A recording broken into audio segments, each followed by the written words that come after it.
guys, good morning and welcome back to our YouTube channel. Nakita nyo yan, may parrot dyan sa may maisan, oh. It's flying away. Yan, oh, kinakain nila yung mais. Bali, dalawa yan, eh. Di ko alam kung nasan na yung isa. Hi, parrot. Yung parrot namin, bago ako nanganak, nakatakas daw. Pagdating namin dito, wala nang laman yung cage. Nakatakas na siya. Ayun yung isa, oh, dalawa sila. This is my pet. Oh, there are two. Ang cute naman, oh, color green talaga, ay. There are two parrots in our corn. Which dog our cow? Ha? Parrot. It's okay, they will eat our corn, anak ko. Wala nang kakain yan, matigas na, eh. You tell to Papa so that Papa will catch it. What Papa said? Don't mind. I don't mind. Papa said don't mind. I want to catch the parrot. How can we catch the parrot? Kailangan nung pangsilo. Ano, may pangsilo eh. Para mahuli yan.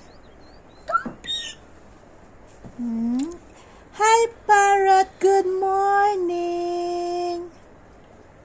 Good morning, good morning. Kinakain talaga nila yung mais eh.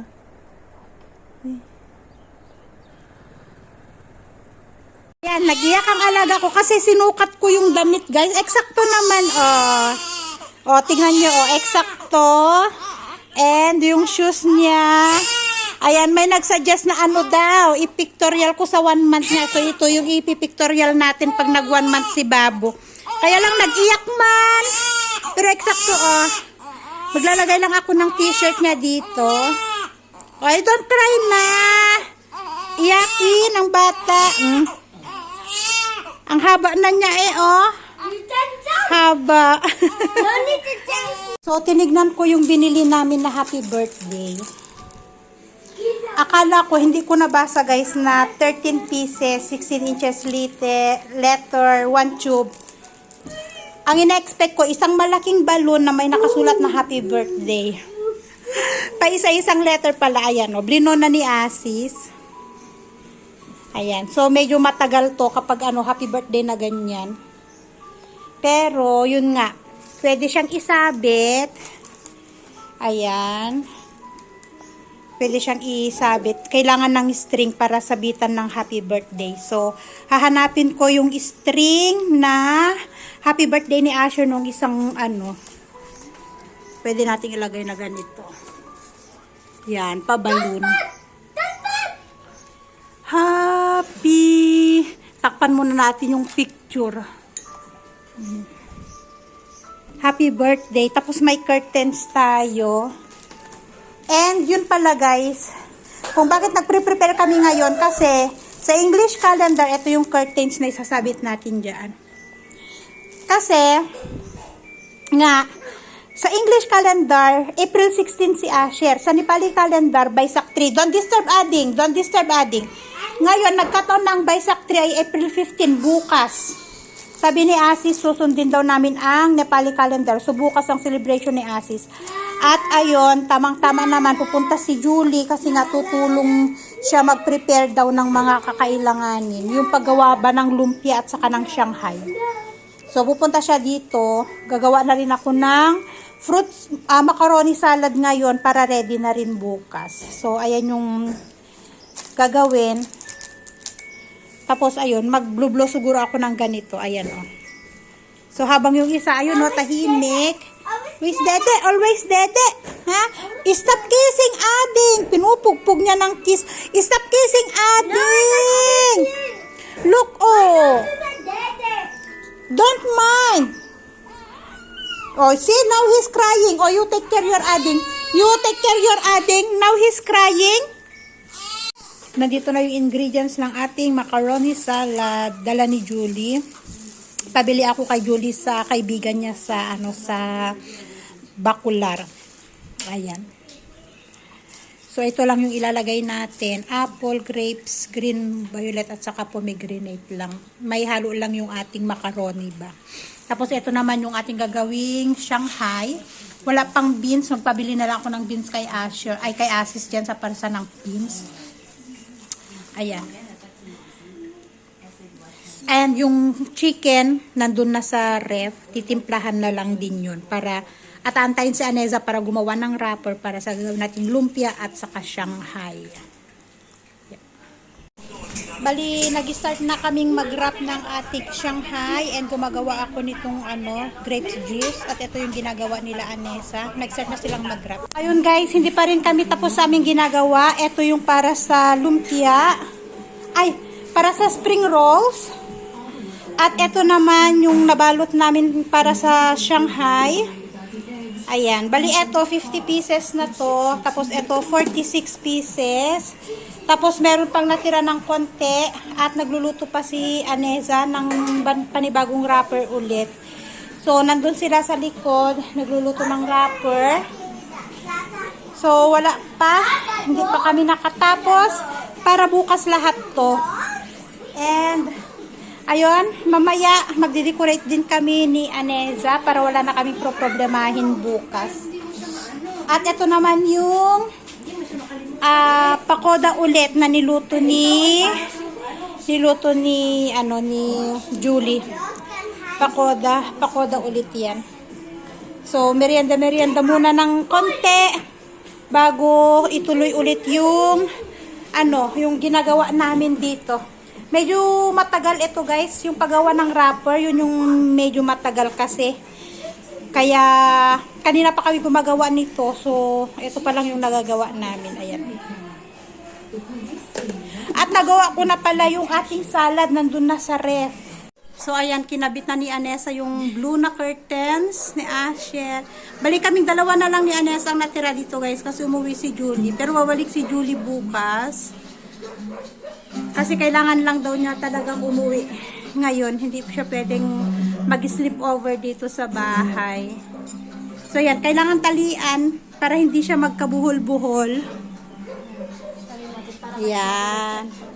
So, bukas ilaladlad na lang natin. Hindi kaya matatanggal yung pagkakadikit niyan? Hindi naman. Matibay? Matibay naman yung Yan ko lang. Dinan ko lang pa. Oo. Yung kasi rainbow yung ginamit nila. Mga babae ang anak ba? Kaya ang ko, blue na lang para kay Asher. Yan. So next, ito na yung mga balon. May nagawa na si Anessa, ayan balon. Inipit lang niya sa may ceiling. Dedecoratean na lang para bukas. Itatali. Tapos birthday sa baba. May tali naman Tali na lang natin. So, ayan na yung ginawa ni Anez sa happy birthday. Wala kasi kaming tape guys, kaya nakalutang pa. Iti-tape pa yan bukas. Sana wag malaglag. Kahit malaglag naman siya, mas madali lang siya. Kasi hindi siya yung may tali naman. May tali kasi siya. Basta bukas, kung kaya po, patakbuhan mo ang scotch. Hi guys, so ayan. Bali, 11 o'clock na dito at nagpapatulog si Anessa. Nakatulog na rin tong mga bata. Tulog na si Asher. Ngayon pinapatulog niya yung mga anak din niya. Pero na namin lahat yung balon. Ikakabit na lang bukas. Nilagay ko lang dun sa may upuan. Bali, bukas na namin itutuloy yung pagkakabit ng balon. Tapos, alas 3 pa naman ng hapon siguro yung ni Asher bukas. Kaya, may time pa bukas para magkabit. Tapos, yun nga, magluluto kami si Judy daw ang magluluto ng spaghetti. Pupunta daw siya ng maaga bukas, sabi niya. So, bali ang lulutuin lang namin bukas ay puto. Tapos, yung chicken, si Asis naman ang bahala magluto ng chicken. Tapos, yung ginawa naming spring rolls at saka lumpia.